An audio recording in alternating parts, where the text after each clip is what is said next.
anakaa hivi. Wewe unanidisia mimi Jackie nakumbuka. Kueleze. Nakumbuka Jackie. Kipindi hicho tuko napenda sana kukutana Leaders. Aliongwa gari X6. Jackie akaja pale Leaders. Meza ndefu tuko na kina Jebiwa kinaelea akapaki ile X6. Akashuka. Usicheke Jackie na kumind. Ukashuka ukakaa kwenye kiti. Sasa hivi hapo ninajua kiko ukakaa kwenye kiti. Nilikuwa na makiksi yangu kaiangalia. Ukasema mnaendesha makiksi kama Rado. Rado alikuwa anaendesha makiksi. Unajisahau? Nitakuwa nimeelewa. Subiri.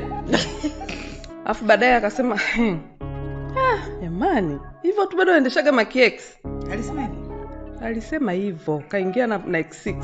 Anti nilichukia. Kwenye gari kuko kuna nikanywa kama bia zangu 3-4.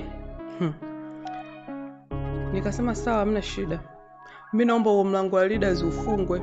Ila mundani tutakuwa tunatoka na kadi. Sasa na kadi hamna kutoka nje. Lakini alikuwa nayo kadi. Alikuwa nayo. Ugomvi ukaanza mimi na Jackie. Lakini kama ulikuwa na kadi kwa hiyo nataka niseme gela wizi. Kadi alikuwa nayo. Ilikuwa kila kitu, Gela wizi kutoka sawa. Na gari na yeye unajua nilipa mwenyewe.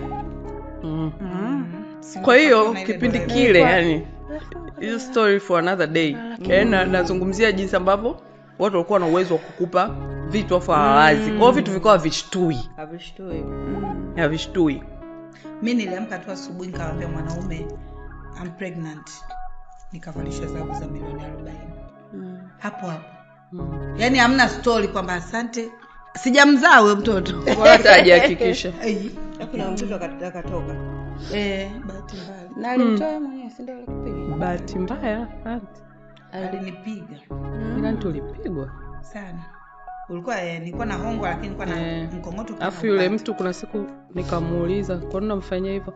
Akaniambia amezoea vyo vya kuchuchumaa vya kukaa viwezi. Hiyo ndio ilikuwa kauli yake kubwa. Hata nyumbani akija nikimwambia tu mbona umerudi asubuhi? Ananiambia una hamu ya kwenda kudaka kule? Yaani choo cha kwetu si cha shimo. Kwa hiyo ukipuu ufanye na mendo wakuja unadaka. Kwa nini una hamu ya kwenda kudaka kwa baba au unakaa kiboko yule? Tutapeni ila zina mateso zile. Ila zina mateso sana. Kwasikwambie. Sana. Zina mateso kwanza hazina amani na zina laana. Sijui lakini mimi sikuwa naona kama ni hela tamu. Yaani saa hizi ninavyotafuta hela yangu natumia ninavyotaka. Yaani najisikia raha. Sisemi tu kwa sababu kwamba hawapo kuhonga lakini hapana. Yaani hela ya sasa hivi ina raha kushinda ile ambayo. Kwa sababu ilikuwa ni hela ambayo kwanza mmekaa kama mnamsikilizia Mungu. Mimi na bibi yangu mbishi kila nikimwambia tuondoke. Hata ulijua Sifa Online Sifa Online Sifa Online TV